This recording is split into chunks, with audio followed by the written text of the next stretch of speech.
Guess what? Our second guest is here. Welcome to Soho Radio, international dominatrix, and Bibi does Soho's empowerment coach, Ms. Madam Storr.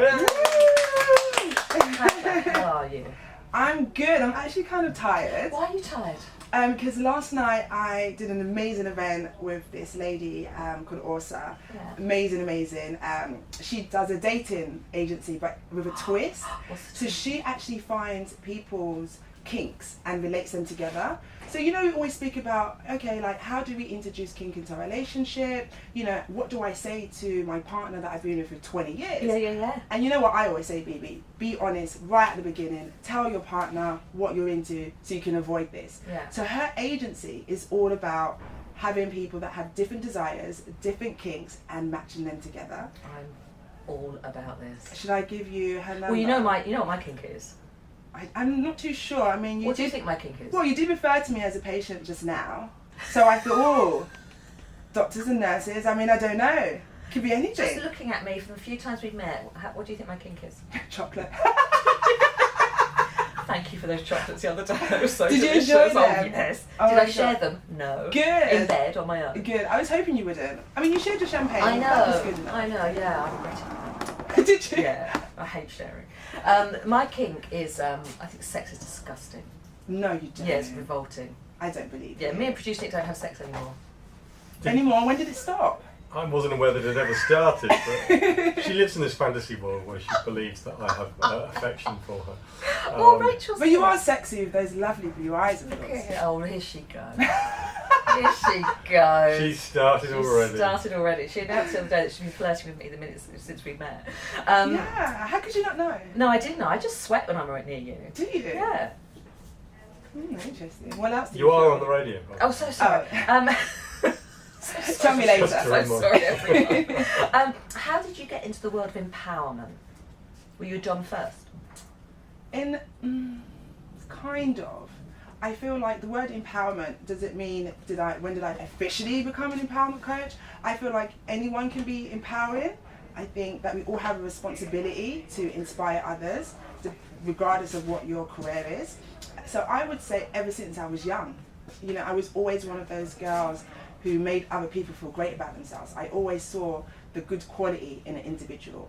And I guess it's a gift, you know, I could always pick up when someone was nervous or wasn't very confident within their skill, and I'd always be like, oh my God, like, you're amazing, like, you can do it.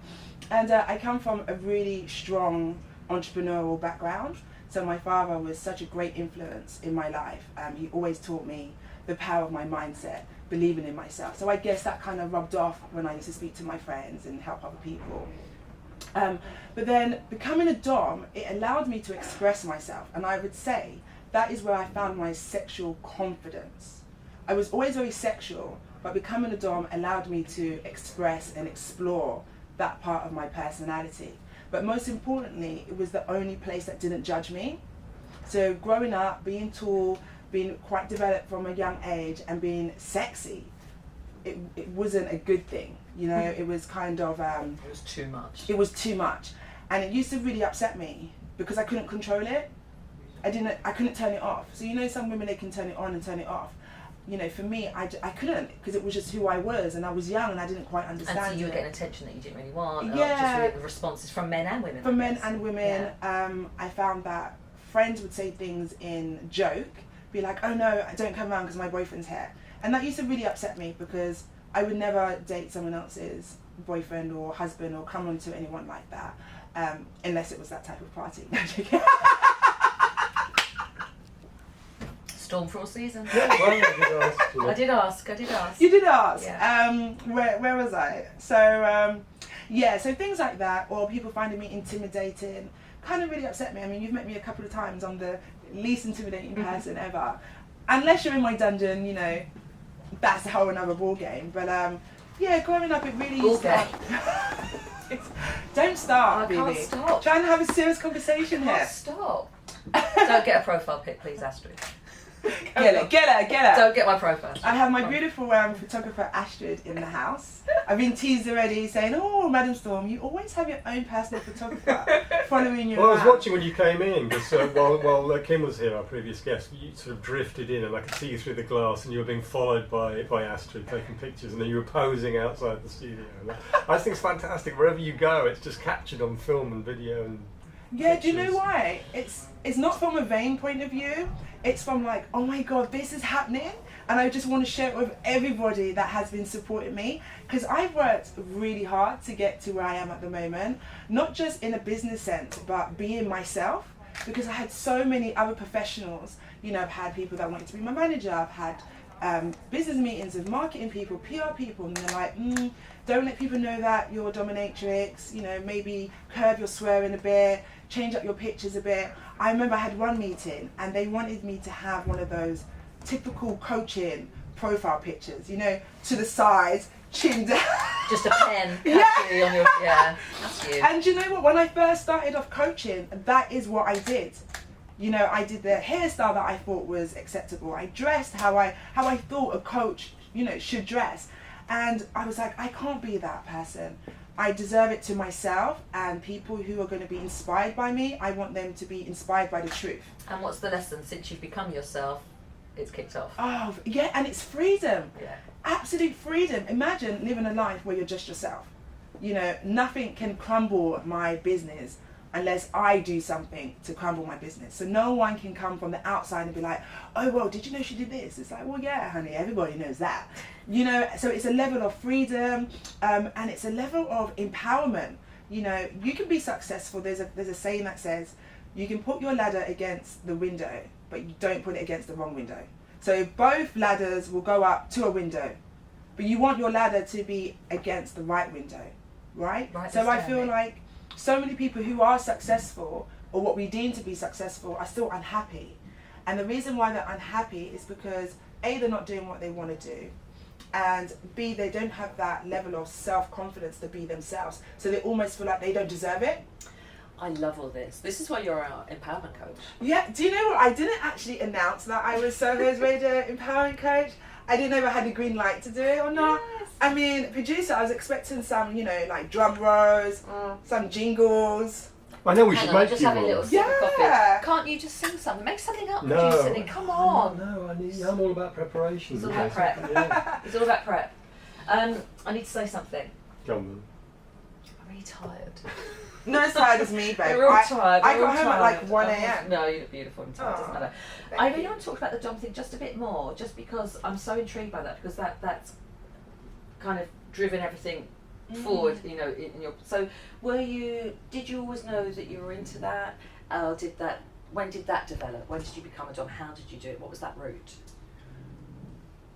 What happened was... How old were you? Oh gosh. Well, I've been a dom for over 11 years, and I'm 35 now. Are you? Yeah.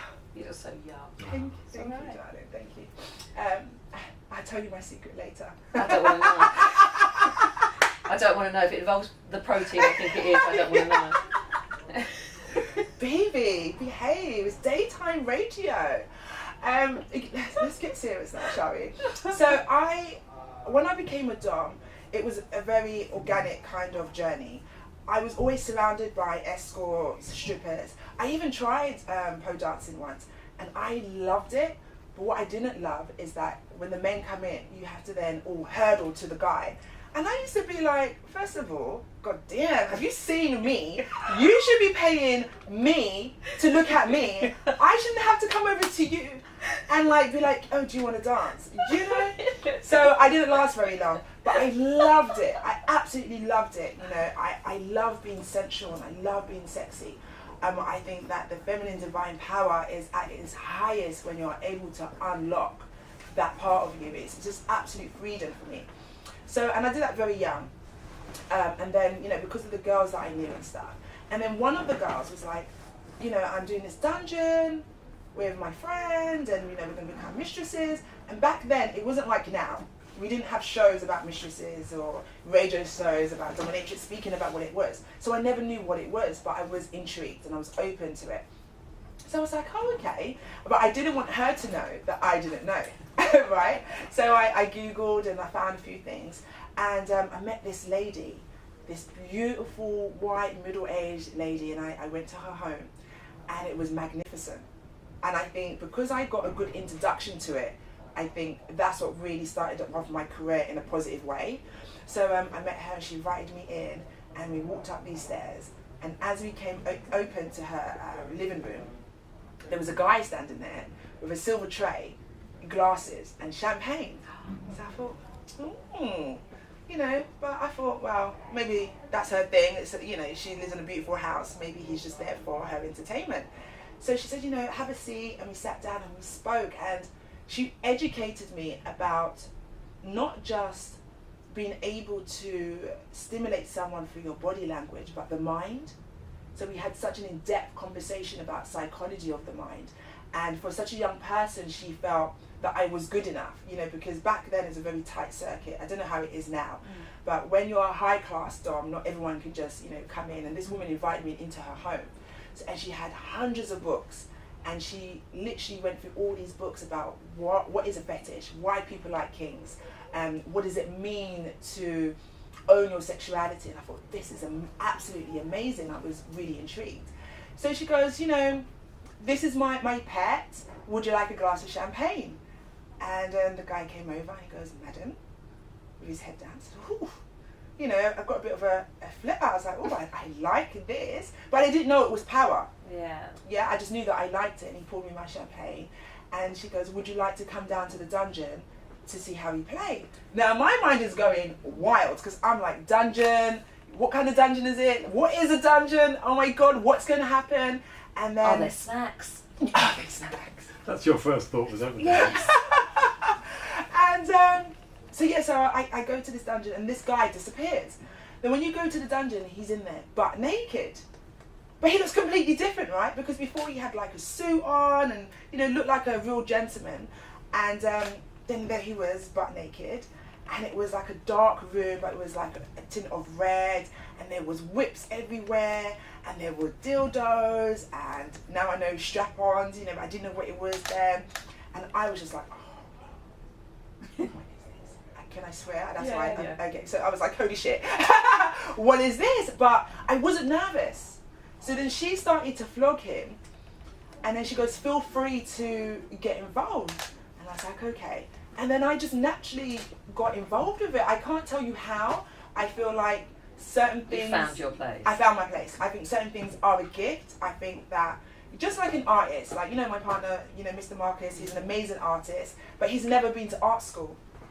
Some people just have it. Yeah. Not to say anyone's more talented than someone who goes to art school and gets trained, but I just feel like certain people just have something that's embedded. I love this. This is so for you, the dom role is psychology and power over sex. Oh, for you. Absolutely. Is it a sexual turn on for you? Definitely. Oh, it is. Definitely. But you don't have intercourse with your clients. Okay, it's about the sexual pleasure that you get by being stimulated mentally. Because if you think about it, on average, anyone can get laid, but not anyone. Well, Bibi, we still have to work on you, my darling. We do have to work on you. Yeah. But anyone, you know, on average can get laid. Yeah, but on average. On average, I'm taking it. It's fine. Carry on. I got to throw it in there because I don't want anyone to feel excluded, right? But to find someone who gets you, Bibi, who can just feel you, who can make your hair on your arms stand up without even touching you. You know, is that paying that close attention? Stop it! And seeing you, you know, like looking into your eyes. I'm known as a central mistress. So I'm all about mind play and mind control, especially because I come from the background, you know, I'm a clinical hypnotherapist. So I love the whole taking the mind for a journey. You know, where you can feel me without me touching you. The great example of this was when I did a tour in Berlin a few months back. None of my clients spoke English, like literally none of them. But the girls there were amazing. And in Berlin, they have working houses. In England, we don't have that. It's against the law. But I think it's so great that they have this in Berlin. And I bet they're safer in Berlin. Berlin. They're safe. Yeah. And can you imagine waking up and be like, I'm going to work, and you got your thigh-high boots on, you got your badass latex leggings on, And then you come in and you see some other badass chicks, you know, in their latex, and they're like, hey girl, and it's a great environment to be in because they tell you about clients, they can share information. If they've had a bad client, they can say, look out for this one. It's amazing, and it's a real female empowerment environment to be in. I love how you've taken all that and that experience and what that's done for you and what you know that can do for others, to others. So I had the pleasure of going to Storm's How to Strut class. Oh my God, it was so brilliant. Thank you. I hate people. Yeah. You know that. Except for me. You love me. I love you. And I don't like being in crowds of people in terms of like, you know, a learning experience and blah, blah, blah. Yeah. It was just brilliant. What made it brilliant for you? Because it was just so bonding, actually. Yeah. And I thought, and there was a really lovely story, and I hope, I won't say her name, but I'm sure she's fine with me talking about it, because I've talked about it before, and it was fine that time.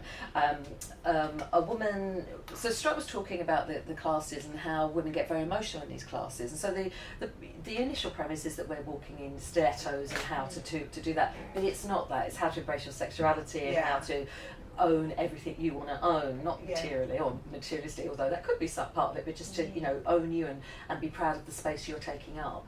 And Storm was saying, oh, some people get emotional, some women cry. And I was like, God, that's really interesting. And then, lo and behold, there was a woman crying. Yeah. So I went over and I said sensitively, I said, listen, you know, I am here, I am doing it as a feature. I said, you don't have to talk to me about it. I said, but I'm really intrigued, why are you so upset? And she said, told me this amazing story that she was a teacher and was attacked by a pupil and ended up in a wheelchair for years, and had heard about Strut on the podcast on Good Sex Bad Sex, actually. Oh yeah, because you did that when I was in Berlin, right? Yeah. Heard about that, and just thought, I really want to try this. And she, say 3 months before the class, had finally got out of a wheelchair. She'd been in a wheelchair that long, Nick. And when she came to the class, it was the first time she'd walked without a stick, and she put heels on and she strutted, and she was so emotional. She just, I feel like I'm me again after X years. What a moment. And it was honestly beautiful, and she was amazing, and I thought what you were doing is amazing, and that's why we want you to get involved. So we're going to play a brilliant song, and then we're going to talk more about what Storm does in terms of the How to Strut classes, and then there's Street Strut, which we have, that's a Randy Crawford book, we haven't, and then we'll talk about much more. So next now is Joyce Sims and Come Into My Life. Oh, hi everyone, it's me again. I've got a jingle. Have you got a jingle? No, I don't have a jingle. Do you want a jingle? I definitely do. How can I not? Well, tell me about Street Strut.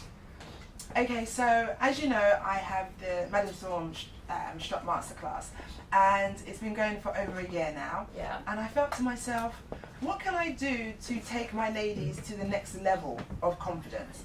Because I've always heard about people going into seminars and going to talks and going to classes, and they get stuck in continuing to go to these seminars and continue to read these books and continue to go on these courses. And the point is, get something that works. Yeah, so as a coach, I really wanted to give women the correct tools to implement it in their lives. I've received plenty of testimonials to know that it does work and people are implementing it in their lives, but I wanted it to just make it more impactful. So I thought, okay, how about after we've done our 6 struts, I then take them outside. So straight away, they link how they felt inside, outside. And that's where Street Strut came from. I've seen some amazing photos of you like kind of along the Thames, like the embankment. Oh, it's brilliant, because imagine, you know, these women, some of them wouldn't dare wear what they've worn to a Strut Masterclass. Yeah. They're feeling empowered. Yeah. They've been strutting for 3 hours. You know, we're doing our mirror work, our affirmations. Latitudes, leotards, and fishes. I don't know what happened in my head. Thigh-high boots, you know, they're feeling empowered and they're feeling sexy. But I didn't want my women to only feel this way when they're in a class, because then the class then becomes their safety net. I wanted them to grow further beyond my class. So by taking them out to the streets and doing the power strut and doing the affirmations, it takes it to the next level. Yeah. My favourite affirmation is, you know, what other people think of you is none of your business. And I put that to the test. So imagine walking down, you know, the Thames, and people are looking at you, and there's like 25 women, and we're strutting down, and I've got my microphone, and I'm like, I am here, and I've got 25 women going, I am here. And, you know, people are looking, and I say, what other people think of you is what? And everyone goes, none of your business. I was absolutely fantastic, you know, and we get passers-by cheering us on, taking pictures, and it really is fantastic. It really is. What's your favourite testimonial? Not, I know you can't say one, but Oh you God, must have had some that have been really, yes. all of them. Honestly, every single one of them. I've had lots of women who come to my shop masterclass who have unfortunately had or have cancer. I've had some ladies who are actually going through their chemo who came to my shop masterclass, and it was her friend who bought her ticket. And you know, she messaged me, she was like, I'm not too sure if I should bring her. And I said, listen, you keep in contact with me, keep talking with me, let me know how she's feeling, let me know any of your concerns. And I think because we bonded through WhatsApp, and I made sure that I was giving her information about the strut class, I said to her, listen, even if she doesn't participate, just being in the room with other females, cheering her on, is going to make her feel so much better. Yeah. And she came and she strutted through the whole class. She didn't sit down not once. She's left me an amazing testimonial. You know, the listeners can listen to it on my website. I've had another lady who she got her breast removed from it, so she didn't feel like a woman, which I can totally understand. Yeah. And so she came to my strut masterclass because she wanted to feel sexy again. She wanted to feel empowered, and she told me, she goes, listen, I've never looked in the mirror. Since this operation, I've never looked in the mirror. Then the other day she messaged me, she goes, Madam Storm, look what I've got. And she WhatsApped me a picture of a full-length mirror. And in that moment I was like, this is why I do what I do. So there isn't a favourite testimonial, because every single one of them is absolutely amazing. And my women are always saying to me, Madam Storm, you inspire me. But what they don't know is that they empower me so much. I can have like a bad day, and then I get a DM and it's, Madam Storm, I got that new job. Or they're sending me videos of them strutting down the street. You know, women who are telling me that they've never owned mirrors before. I can't believe how many women have told me that they didn't have a mirror in the house. I haven't got a mirror. Oh my God, you see what how do you get ready? I just asked the little YTS boys, okay, how do I look? Did I age myself? Just go, boys, looking good? Oh no.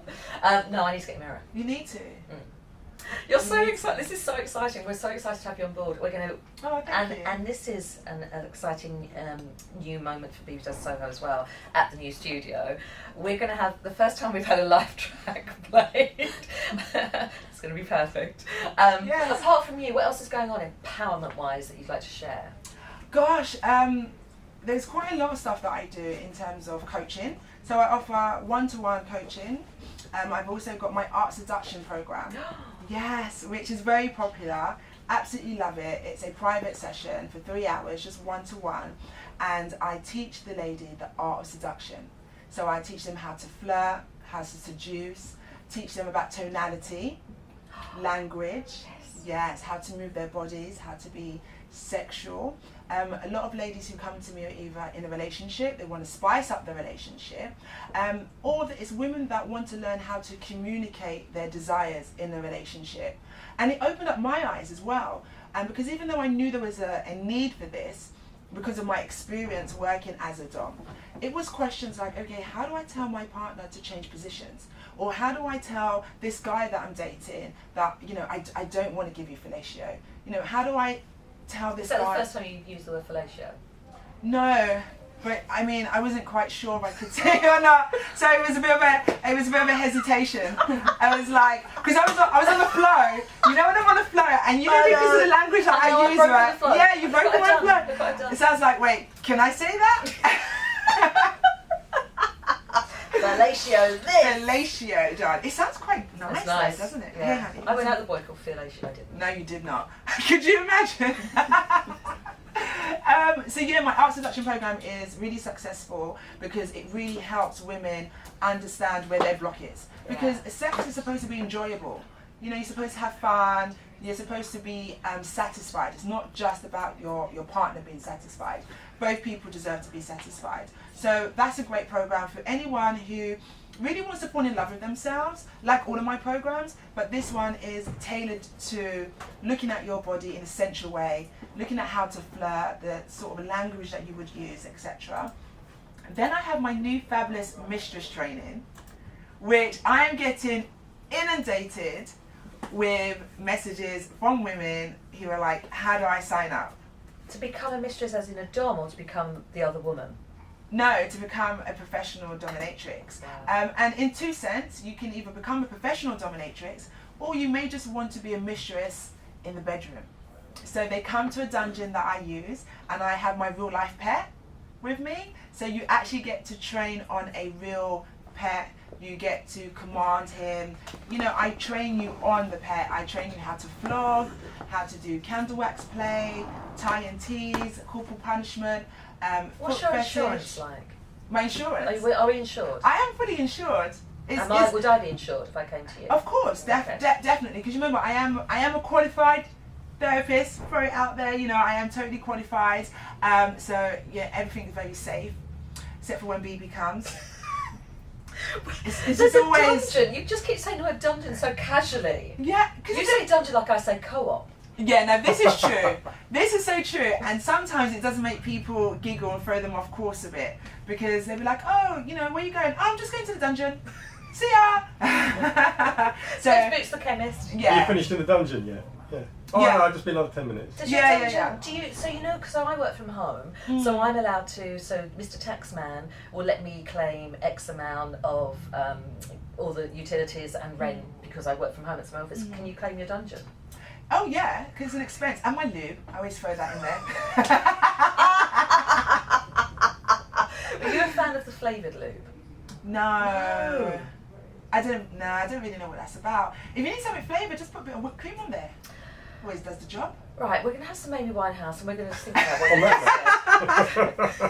Here it is. Nas featuring Nas, Like Smoke. I love, Amy. Yeah. Did you meet Amy Winehouse? She went to the Brit School and I went to the Brit School. Oh, at the same time? No, I think I'm older than she is. How old is Amy Winehouse? She was 27. Well, she's No, 27 when she's she young. died, so Yeah. and that was 5 years ago No, now. she's younger. Wow. But do you know who I did meet? Leona Lewis. Oh, I love that. What was that song? Bleed something. Bleeding Love. Bleeding Love. Yeah. Bleeding Love. Yeah. Why are you doing a face? What face? You're doing a face. I'm not. Storm. It's that's my a face. listen. It's my listening face. Well, I'm not sure. Right? I have many faces, okay? What's I have got them down to fine art. My face gives me away too much. Yeah. Yeah, I can't hide shit. I used to get in so much trouble. Because I may not say nothing, but my face would tell you that I am serving you right now, honey. This is why Bibi's on the radio. It's a lot easier. Oh, should we tell Storm about the time you rang me up to tell me I was fat? No. Yeah. What would an empowerment rising to coach that. reply? Tell Storm. Well, if that had happened, Yeah. then that would be very different, but that didn't happen. I don't believe it happened. No. No. Why are you taking his side? Because I mean, look at him. I was telling her about the keto diet, which is completely different from me suggesting Rang that me she up. was fat. I went, oi, chubby. So did you suggest this diet to Bibi? I was saying that I was doing it, and I felt good. Ah, And see, it's- that's and different. it That's may be of different. Don't start, interest Storm. to you. Okay. I said it may be of interest to you. I'm on your side, darling. Don't worry. Jesus bloody Christ. Did you ever meet Jesus? I haven't met her. No. Tell me about your next event. So the next Strut Masterclass is on the 6th of July. Mhm. It's going to be in London. It's on the Saturday, 4 to 7. It's going to be absolutely amazing as always. I can't wait to meet my new strutters. I've got some new stuff that I'll be introducing. You know, I like to always keep it new and fresh. But some women have come to my Strut Masterclass like 3 times, and each time they come, it's always a new experience. Okay, yeah. Because for me, even though the struts are the same, it's always going to be different because I'm feeding off a different energy. So it's an amazing class. You know, it's for women who not only want to feel confident, but for women who may feel already confident, but they want to have a nice confidence boost. So they want to meet new friends, have fun, or just do something different on a Saturday. Do you know what I mean? Like, even that. yeah, just even mix it that. up. Yeah. You'll like this bit. Producer Nick, Yes. you know I like to give our listeners some take home. What have you learned from today's show? Oh, that I would love to be able to play the keyboards, and that I should learn to strut. Yes. Did you men? Well, I don't mean Do I teach men? Yes. The only time I teach men is in my art seduction programs. They bring their partner that is a guy, then I will coach him. But I have done a couple of private strut masterclasses, because people do hire me for like hen parties, birthday parties, and corporate functions. And believe it or not, the men get involved and they absolutely love it. I tell you, I believe that in every word there are not in literally, there. because I thought really that men wouldn't want to be like, yeah, I am here, I'm sexy. But I linked up with Meetup, the Meetup organisation, and they booked me to do a strut in Devonshire Square, which was super, super cool. And we had mirrors and we had all these women, and then all these men started joining in and they were going, I am sexy. I was like, yes you are. I'm going to love fabulous, that. Fabulous. I need to say goodbye and thank my guests. Yeah, next time you get a jingle toots, crying out loud. Thank you, Kim Ismay. Kim stars in Wicked from Monday the 22nd of July at the Apollo Victoria. For updates on this and all her fabulous projects, visit kimismay.com and follow her on Twitter and Insta at Kim Ismay. Thank you, Findia Scooter. Yes, that was so brilliant. It was our first live music and I'm going to have it every week producing it because I loved it. Speech is out now. For more info on all Findia's exciting projects, follow her on Twitter at Findia Scooter, and you're everywhere else, aren't you? Yeah, everywhere. And thank you, Madam Storm. Thank you. For updates on everything Storm, follow her on Twitter at I am Madam Storm and visit teachmestorm.co.uk, and Storm will be back here with us in a few weeks, with more empowering stuff. And most of all, thank you for listening. Thank you, producer Nick. That's it from me, Bibi Lynch. Until next time, stay tuned to your wonderful Soho Radio, and I'll leave you with Detroit Spinners and It's a Shame. I think they're talking about me, the cheeky kids. Oh, I love you, Bibi.